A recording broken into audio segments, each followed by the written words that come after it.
بسم الله الرحمن الرحيم ബിസ്മില്ലാഹി അള്ളാഹുവിന്റെ നാമത്തിൽ. അർ റഹ്മാനി പരമകാരുണികൻ, അർ റഹീം കരുണാനിധി. പരമകാരുണികനും കരുണാനിധിയുമായ അള്ളാഹുവിന്റെ നാമത്തിൽ.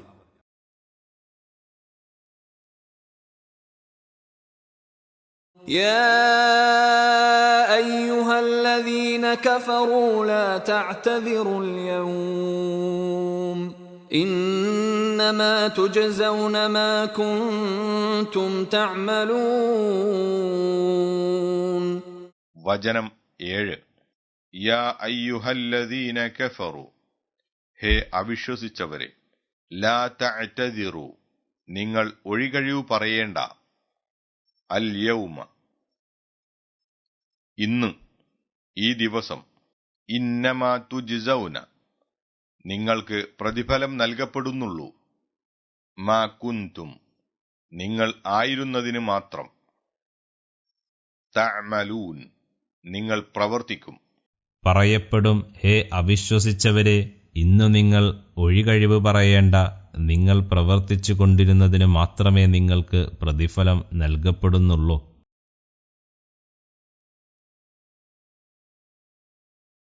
يا أيها الذين آمنوا توبوا إلى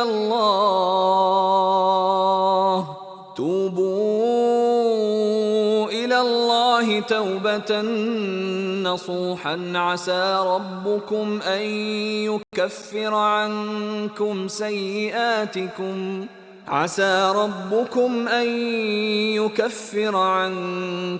سيئاتكم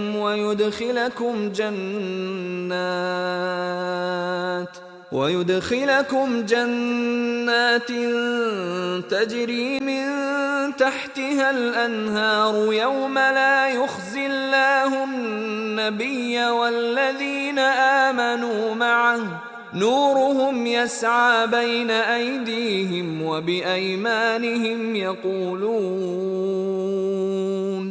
يقولون ربنا أتمم لنا نورنا واغفر لنا إنك على كل شيء قدير. വചനം 8. യാ അയ്യുഹല്ലദീന ആമനു, ഹേ വിശ്വസിച്ചവരെ, തൂബു, പശ്ചാത്തപിക്കുവിൻ, മടങ്ങുവിൻ, ഖേദിക്കുവിൻ, ഇലല്ലാഹി, അല്ലാഹുവിങ്കലേക്ക്, തൗബതൻ, ഒരു പശ്ചാത്താപം, മടക്കം, നസൂഹ, നിഷ്കളങ്കമായ, ആത്മാർത്ഥമായ, അസാ റബ്ബുക്കും, നിങ്ങളുടെ റബ്ബ് ആയേക്കാം, അയ്യുകഫിറ അൻകും, നിങ്ങളിൽ നിന്ന് മൂടിവെക്കുക, മാപ്പാക്കുക, സയ്യിആതിക്കും, നിങ്ങളുടെ തിന്മകളെ, വയുദ്ഖിലക്കും, നിങ്ങളെ പ്രവേശിപ്പിക്കുകയും, ജന്നാത്തിൻ, സ്വർഗ്ഗങ്ങളിൽ, തോപ്പുകളിൽ, തജ്രി മിൻ തഹ്തിഹ, അതിന്റെ അടിഭാഗത്തൂടെ ഒഴുകുന്ന, അൽ അൻഹാർ, അരുവികൾ, നദികൾ, യൗമ, ദിവസം, ലാ യുഖ്സില്ലാഹു, അല്ലാഹു അപമാനിക്കാത്ത, വഷളാക്കാത്ത, അന്നബിയ, നബിയെ, പ്രവാചകനെ, വല്ലദീന ആമനു, വിശ്വസിച്ചവരെയും, മഅഹു, അദ്ദേഹത്തോടൊപ്പം, നൂറുഹും, അവരുടെ പ്രകാശം, യസ്ആ,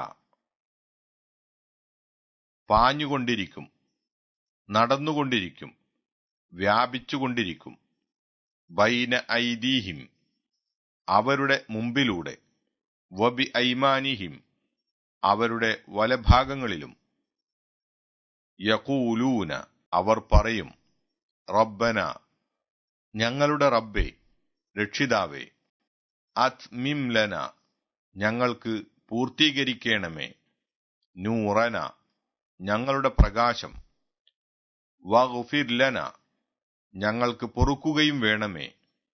ഇന്നക നിശ്ചയമായും നീ അലാ കുല്ലി ഷൈഇൻ എല്ലാ കാര്യത്തിനും ഖദീറുൻ കഴിവുള്ളവനാണ്. ഹേ വിശ്വസിച്ചവരെ, നിങ്ങൾ അള്ളാഹുവിങ്കലേക്ക് ആത്മാർത്ഥമായി പശ്ചാത്തപിക്കുവിൻ. എന്നാൽ നിങ്ങളുടെ റബ്ബ് നിങ്ങൾക്ക് നിങ്ങളുടെ തിന്മകളെ മൂടിവെച്ചു മാപ്പാക്കി തരികയും താഴ്ഭാഗത്തു കൂടി അരുവികൾ ഒഴുകുന്ന സ്വർഗങ്ങളിൽ നിങ്ങളെ പ്രവേശിപ്പിക്കുകയും ചെയ്തേക്കാം. അതെ, നബിയെയും അദ്ദേഹത്തോടൊപ്പം വിശ്വസിച്ചവരെയും അള്ളാഹു അപമാനത്തിലാക്കാത്ത ദിവസം തങ്ങളുടെ പ്രകാശം അവരുടെ മുമ്പിലൂടെയും അവരുടെ പല ഭാഗങ്ങളിലൂടെയും പാഞ്ഞു വ്യാപിച്ചു കൊണ്ടിരിക്കും. അവർ പറയും, ഞങ്ങളുടെ റബ്ബേ, ഞങ്ങൾക്കു ഞങ്ങളുടെ പ്രകാശം പൂർത്തീകരിച്ചു തരണമേ, ഞങ്ങൾക്ക് പുറത്തു തരികയും വേണമേ.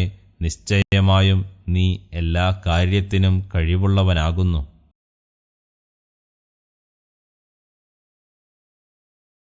6-7 വചനങ്ങളുടെ വിശദീകരണം.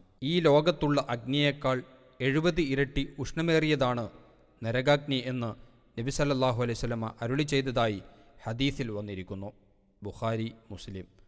അതിൽ വിറകായി ഉപയോഗിക്കപ്പെടുക മനുഷ്യരും കല്ലുകളുമാണ് എന്ന് അള്ളാഹു പറഞ്ഞുവല്ലോ. ഈ മനുഷ്യർ മഹാപാപികളായുള്ളവരായിരിക്കുമെന്ന് പറയേണ്ടതില്ല. എന്നാൽ കല്ലുകൾ ഏതുതരം കല്ലുകളായിരിക്കും അള്ളാഹുവിനറിയാം.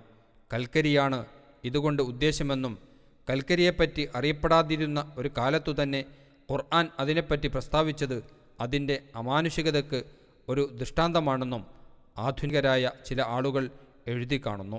നരകാഗ്നിയും ഇവിടുത്തെ അഗ്നിയും ഒരുപോലെയാണെന്ന നിഗമനത്തിൽ നിന്നും കൽക്കരിയേക്കാൾ കടുപ്പമേറിയതും നമുക്ക് അറിയാത്തതുമായ മറ്റേതെങ്കിലും കല്ലുകളാൽ കത്തിക്കപ്പെടാവുന്ന ഏറ്റവും ശക്തിയേറിയ ഒരഗ്നിയെക്കുറിച്ച് വിഭാവനം ചെയ്യുവാൻ കഴിയാത്തതിൽ നിന്നും ഉടലെടുക്കുന്നതാണ് ഈ പ്രസ്താവന എന്ന് പറയേണ്ടിയിരിക്കുന്നു.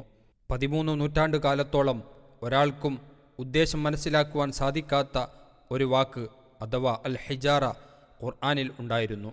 കൽക്കരി കണ്ടുപിടിച്ചതിനു ശേഷം മാത്രമാണ് അതിൻ്റെ അർത്ഥം മനസ്സിലായത്. അതും ഇവർക്ക് മാത്രമേ മനസ്സിലായുള്ളൂ എന്നൊക്കെയാണല്ലോ ഇതിൻ്റെ പിന്നിലുള്ളത്. ഇത് വാസ്തവത്തിൽ നരകാഗ്നിയെ അല്ല, ഖുർആനെ തന്നെയും കുറച്ചു കാണിക്കലായിരിക്കും. കല്ലുകൊണ്ട് വിഗ്രഹമുണ്ടാക്കി ആരാധിച്ചിരുന്നവരെ വഷളാക്കുവാനായി ആ കല്ലുകളും അവരോടൊപ്പം നരകത്തിലിട്ട് കത്തിക്കപ്പെടുമെന്നും അതാണ് ഇവിടെ കല്ലുകൊണ്ട് ഉദ്ദേശമെന്നും ചില വ്യാഖ്യാതാക്കൾ പറഞ്ഞു കാണാം. വളരെ ദുർഗന്ധം വമിക്കുന്നതും ശക്തിയായി ആളിക്കത്തുന്നതുമായ ഒരുതരം ഗന്ധക്കല്ലുകളായിരിക്കും അതെന്ന് മുൻഗാമികളായ ചില മഹാന്മാരും പ്രസ്താവിച്ചു കാണുന്നു. ഈ പ്രസ്താവനകൾ ശരിയാണോ അല്ലേ എന്ന് നമുക്കുറപ്പിച്ചു പറയുവാൻ തെളിവില്ല. എങ്കിലും ഈ പ്രസ്താവനകൾക്ക് പല നിലക്കും ന്യായീകരണം കാണാവുന്നതാണ്. അല്ലാഹു ആലം. ഏതായാലും നാം വിഭാവനം ചെയ്യുന്നതിനേക്കാളെല്ലാം ശക്തിയേറിയതാണ് നരകത്തിലെ തീ എന്ന് ശരിക്ക് വ്യക്തമാകുന്നു. അള്ളാഹു നമ്മെ കാക്കട്ടെ. ആമീൻ. നരകാഗ്നിയുടെ കാഠിന്യത്തെക്കുറിച്ച് പറഞ്ഞ ശേഷം അതിൻ്റെ നോട്ടക്കാരും കൈകാര്യക്കാരുമായ മലക്കുകളുടെ സ്വഭാവമാണ് ചൂണ്ടിക്കാട്ടുന്നത്. ഒട്ടും ദയ തോന്നാത്തവരും അതിശക്തന്മാരും അള്ളാഹുവിൻ്റെ ഏതു കൽപ്പനയും അപ്പടി അനുസരിക്കുന്നവരുമായ മലക്കുകളാണവർ.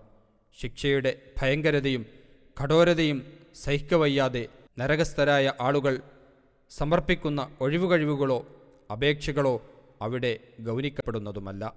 ഇങ്ങനെയുള്ള നരകശിക്ഷയിൽ അകപ്പെടാൻ കാരണമാകാതെ ഓരോ സത്യവിശ്വാസിയും താന്താങ്ങളെയും താന്താങ്ങളുടെ ഭാര്യാമക്കൾ മുതലായ കുടുംബാംഗങ്ങളെയും കാത്തുകൊള്ളണം.